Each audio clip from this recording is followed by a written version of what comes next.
Black women in the U.S. are nearly 3 times more likely to die during pregnancy or delivery than any other race, and sometimes it's because of racial bias. Angelica and Ansonia Lyons are sisters from Birmingham, Alabama, and they both had traumatic pregnancies. Angelica became pregnant in 2019, and her son was due the following January. Angelica, who worked at the University of Alabama at Birmingham, says she experienced severe pain during her pregnancy, and in October checked into the hospital affiliated with the university. She says she was treated for constipation, but her pain persisted. I got into bed. I felt this strong pain from like my vaginal area all the way up to my chest.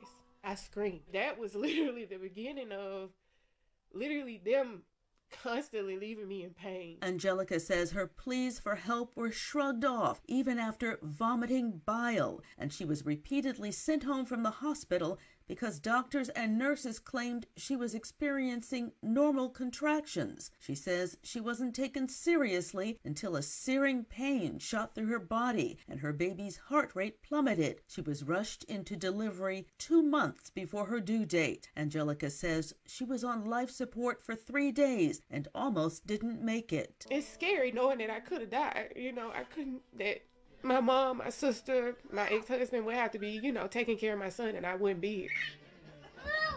And even in my records, I think they have it down that I have PTSD with that hospital. Angelica Lyons' experience is a reflection of the medical racism, bias, and inattentive care that many Black Americans endure. The Centers for Disease Control and Prevention says that Black women have the highest maternal mortality rate in the U.S., 69.9 deaths per 100,000 live births in 2021. That's almost 3 times the rate for white women, and Black babies are more likely to die and be born prematurely, setting the stage for health issues that could follow them through their lives. Black Americans' health issues have long been ascribed to genetics or behavior, when actuality an array of circumstances were linked to racism, restrictions on where people could live, and a historical lack of access to care. Angelica's sister Ansonia says when it came time for her to have her baby, where she developed complications after 2 previous miscarriages, her doctor referred her to the same hospital where Angelica almost died. My heart kind of dropped when he said that because I didn't want to go to that hospital. From what she had already gone through, I was traumatized. Alabama has a dark history of medical racism. In the 1800s, J. Marion Sims, known as the father of gynecology, performed surgical experiments on enslaved Black women. He did not use anesthesia. There's a statue of Sims outside the Alabama state capitol. I'm Donna Warder. Ooh, that last part was brutal. Oh, man, and they got a statue of the man outside of, wow. Again, when we talk about the issue of reparations, I hate to sound like a broken record, but things like this are part of the reason why. The practice of gynecology in this country, as you see, was pioneered by this man, Sims, who, without anesthesia, basically tortured Black women. And now this man gets a statue. This man gets a statue. Wow. And then they tell us that we don't deserve reparations. It's bizarre. But as you heard in the video, Black maternal mortality in this country is out of control. How much worse is it? Black women are over 3 times more likely to die in pregnancy and postpartum than white women. 3 times more likely. Black women are 5 times more likely to die from pregnancy-related cardiomyopathy and blood pressure disorders than white women.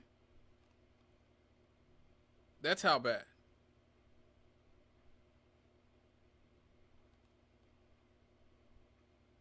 Now, as at the beginning of the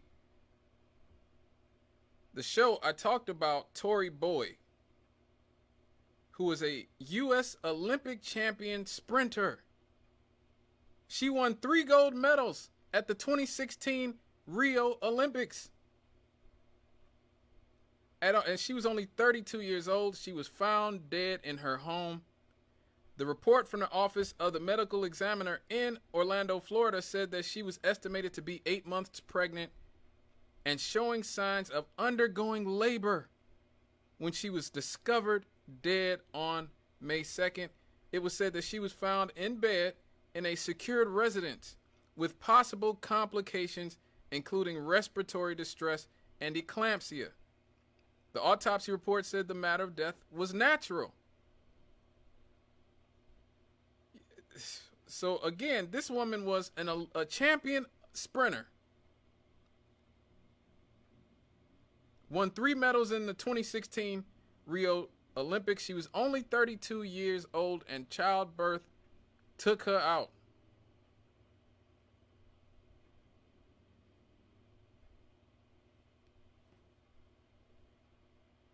The toxicology reports were negative, and the autopsy report listed bipolar disorder in her medical history. Why that's relevant, I don't know. She grew up in Mississippi and was taken in by her grandmother as an infant. She considered herself a basketball player and only reluctantly showed up to track as a teenager, where she blossomed into an elite sprinter and long jumper. She went to Southern Mississippi, where she swept the long jump NCAA championships at the indoor and outdoor events in 2011. At the 2016 Rio Olympics, Bowie won silver in the 100 and bronze in the 200. I remember watching her. She then ran the anchor leg on a 4x100 team with Tiana Bartoletta, Allison Felix, and English Gardner to take the gold medal. A year later, she won the 100 meters at the 2017 World Championships in London and helped the 4x100 team also take gold, and pregnancy took her out just a few years later.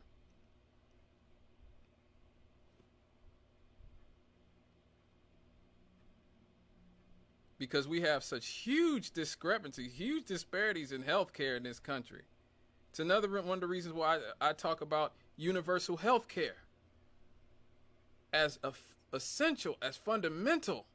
It is not something I'm willing to compromise on. And I know a lot of you guys have medical bills who are listening to the show. I know a lot of y'all have medical bills. I know a lot of you guys have had to deal with the insurance companies. You should not compromise on this.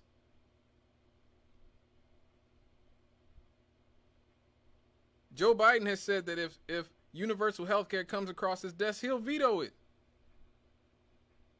Donald Trump doesn't support it either. You do not have to support these people who, once again, are basically condemning people to die. Because stuff like this is the only country where, first world country, should I say, this is the only first world country, only rich country where stuff like this happens.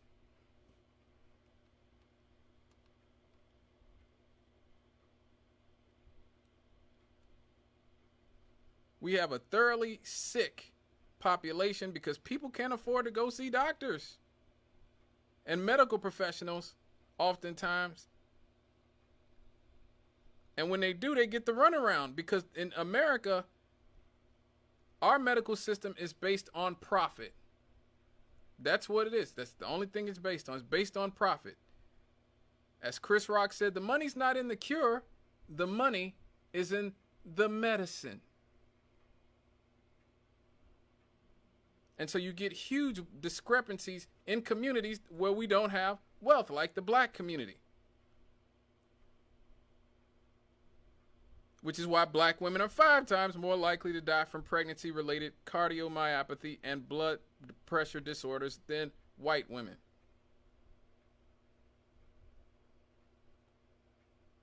Researchers have found that the maternal mortality rate among non-Hispanic black women was 3.5 times that of non-Hispanic white women.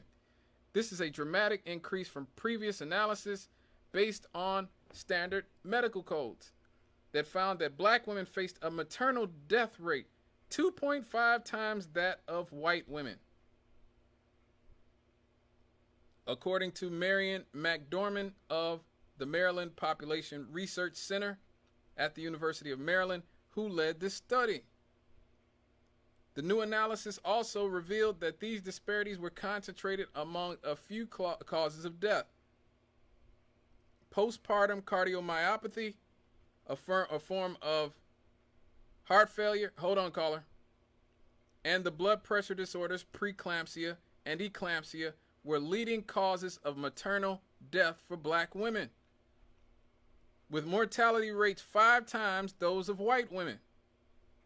Pregnant and postpartum black women were also more than 2 times more likely than white women to die of hemorrhage or embolism. In the researchers' analysis, embolism and preeclampsia tied for the leading cause of maternal death across all racial and ethnic groups during pregnancy or within 6 weeks after pregnancy. These were followed by postpartum cardiomyopathy, hemorrhage, and complications from obstetric surgeries such as cesarean sections. Among white women and Hispanic women, causes of maternal death ranked somewhat similarly. However, for black women, preeclampsia, eclampsia was the leading cause of maternal death, followed by postpartum cardiomyopathy, embolism, and hemorrhage. Ectopic pregnancy, the 5th leading cause of maternal death for black women, was not a leading cause for white or Hispanic women at all.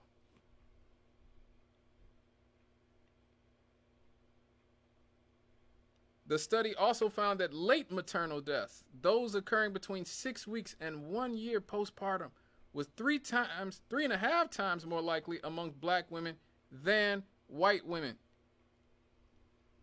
Postpartum cardiomyopathy was the leading cause of late maternal death amongst all races, and black women having a 6 times higher risk than white women. 6 times. The prominence of cardiovascular conditions, eclampsia, preeclampsia, embolism, and cardiomyopathy are among the leading causes of maternal death, particularly for black women. And it highlights the importance of increased vigilance to improve early diagnosis and treatment of these complications, McDormand said. The elevated risk of maternal mortality for black women from multiple causes reflects the impact of structural racism on health and healthcare in the United States, argued the study co-author Maria Tomà of the University of Maryland School of Public Health and the MPRC. Again, the elevated risk of maternal mortality for black women from multiple causes reflects the impact of structural racism on health and healthcare in the United States.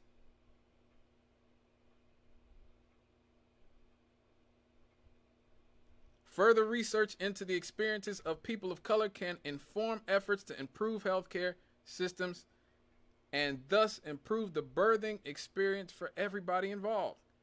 We need new models of care before, during, and after birth to address these inequities.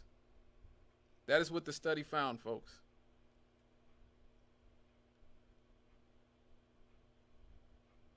Again, all these issues that we talk about here every week on My Country with Scott Cannon, these are all connected.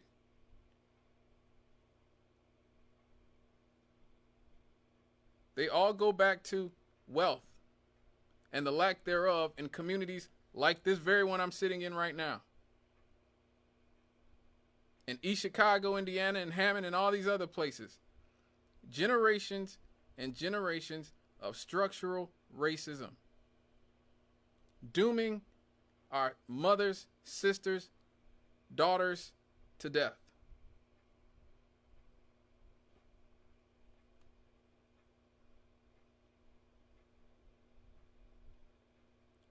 Now, there's nothing in a black person's genes or anything inherently wrong with their bodies that raises the risk for complications, but treatable conditions can become life or death illnesses when implicit bias and systemic racism lead to delayed or misdiagnosis.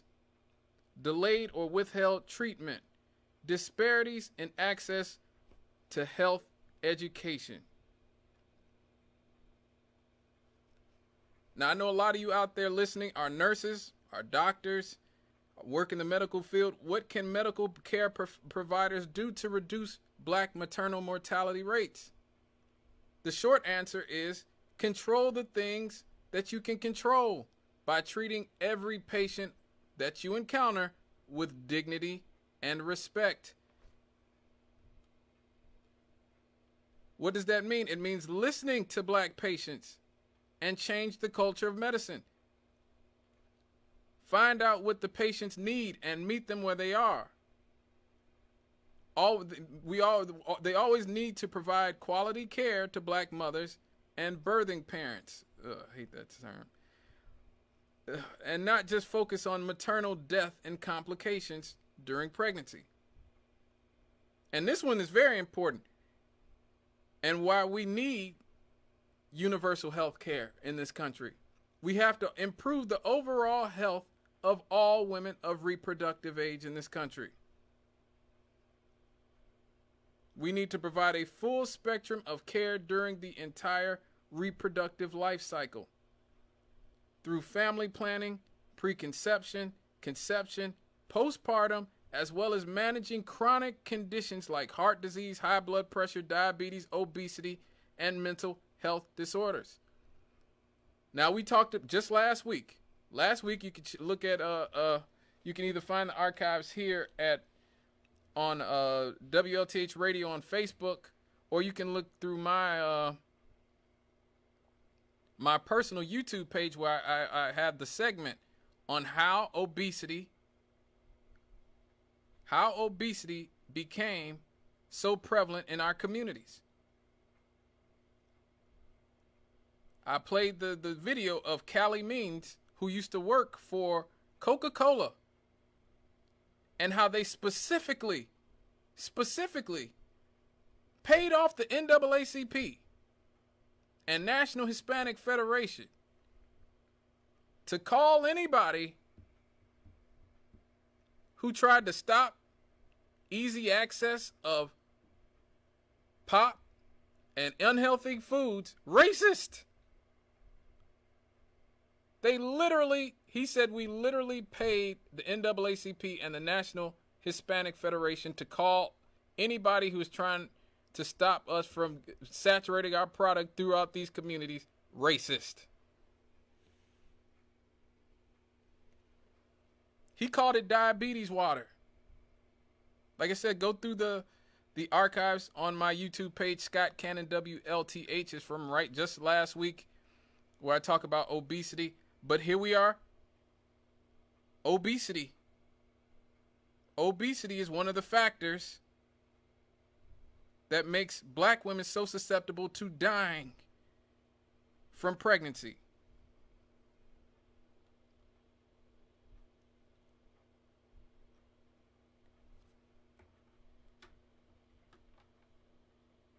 This is going to be on this segment's definitely going to be on my website too, on my YouTube page, should I say, my YouTube channel, Scott Cannon WLTH. So if you know somebody who's pregnant, or is trying to get pregnant, or just had a baby, Scott Cannon WLTH, it will be up there Monday. Or you could just, like I said, look through our archive here on WLTH for my show, and they can listen to it. Because, again, we have to get the word out about things like this. When you see the type of numbers, the staggering, horrifying numbers of black women who are apparently dying during pregnancy and after pregnancy, it is wow. It is scary. Now, how can you advocate for yourself as a pregnant woman? Find a healthcare provider and inform them of anything that does not seem right. This is important. Find a healthcare provider and inform them of anything that does not seem right. Ask questions about anything you don't understand regarding your pregnancy. Anything. Do not be afraid to sound stupid. I know a lot of people do. I mean, I've done it too when I've been in doctor's offices in the past. So, you know, you don't want to ask too many questions. You don't want to sound ignorant or ill-informed. But when it's life or death, which pregnancy always is, any pregnancy could lead to death. It's important that questions are asked. Do whatever you need to do to feel supported by your healthcare provider. Bring a support person with you to your appointments, or have them present when talking to your provider.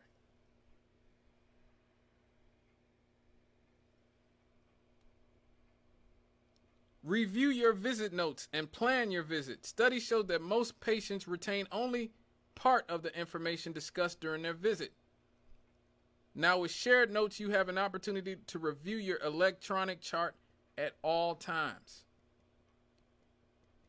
Try to find birth classes to learn about the basics of labor and delivery and what options are available to you. Create a birth plan and discuss with your provider what options might be best for you. Understand that sometimes it's necessary to adjust the plan based on what's safest for you and your baby. But it is important to have a starting point and clarify expectations. Maintain social supports during, before, and after pregnancy. Also, don't forget to support your mental and spiritual health. This is so important. Your mental and spiritual health is so important. Being pregnant is such a vulnerable time for women, and being black in itself is stressful. I'm sure being a black woman is even more stressful in a lot of ways that I will never understand as a man. I could only imagine how stressful being a pregnant black woman is. This is like you're like Job at this point. You know, you're just having things heaped on you.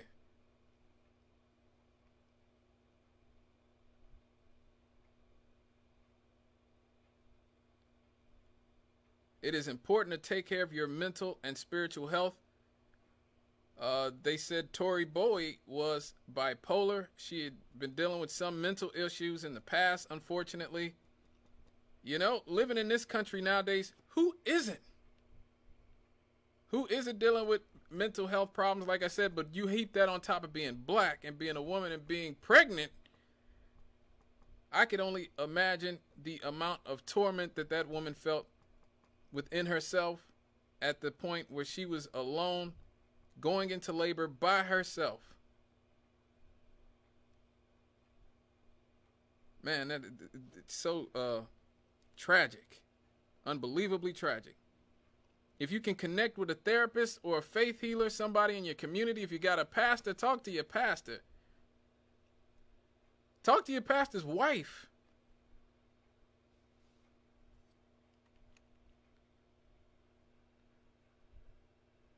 You know, that's what they're there for. Your minister, your minister's wife, women in your church. That's what they're there for.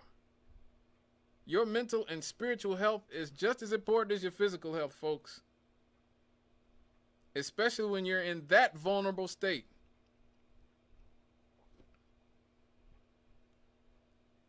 Now, what are the warning signs and symptoms of a medical emergency during pregnancy?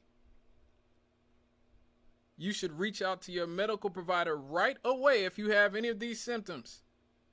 Difficulty breathing, chest pains, a racing heartbeat, persistent belly pain,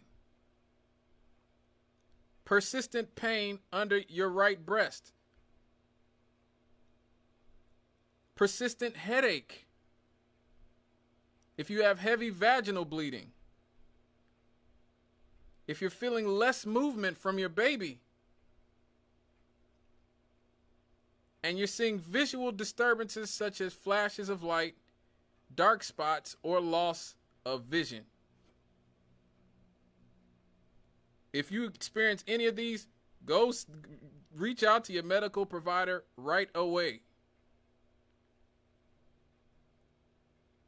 Now, what are the warning signs and symptoms of an emergency after you give birth?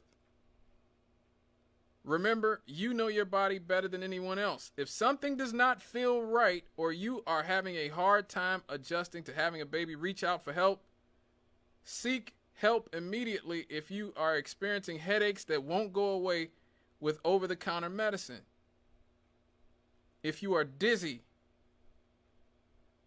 if you have blurred vision or blind spots, extreme swelling of your hands or feet, if you have a persistent temperature of over 101 degrees Fahrenheit or higher, or you have feelings of hurting yourself or your baby, again, that goes back to your mental and spiritual health. Please know you are not alone.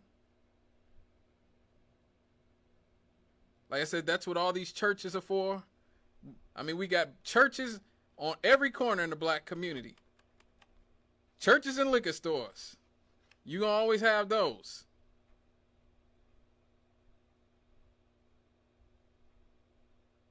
If you're having those type of thoughts, reach out to somebody, please. Please call your provider and seek help, even if the only thing you need is additional support with caring for your newborn baby. This is also important. I'm going to also say, again, we have churches on every corner here. There are lots of women who've been through it, who've been pregnant at all these churches. That's what they're there for. Folks, mother is the most important job there is in our species and every other species. We should be ashamed of ourselves that particularly we allow these wide discrepancies of death and illness to happen in our community. And it's important for all of us to do better in recognizing what's going on. Always, like I said, remember to reach out to your medical professionals. And if anybody in your family is pregnant or anybody you know is pregnant, and you make sure you keep an eye on them. Tori Bowie died alone. She was dead for 3 days before anybody found her. We can't abandon people like that. We got to do better, folks. All right, folks, please give me a call, 219-885-1371. That number again, 219-885-1371. I'm gonna have to try to get up for the Happy Happies. That is next when we come back from a break here on My Country with Scott Cannon. Stay tuned. I'll be right back after these.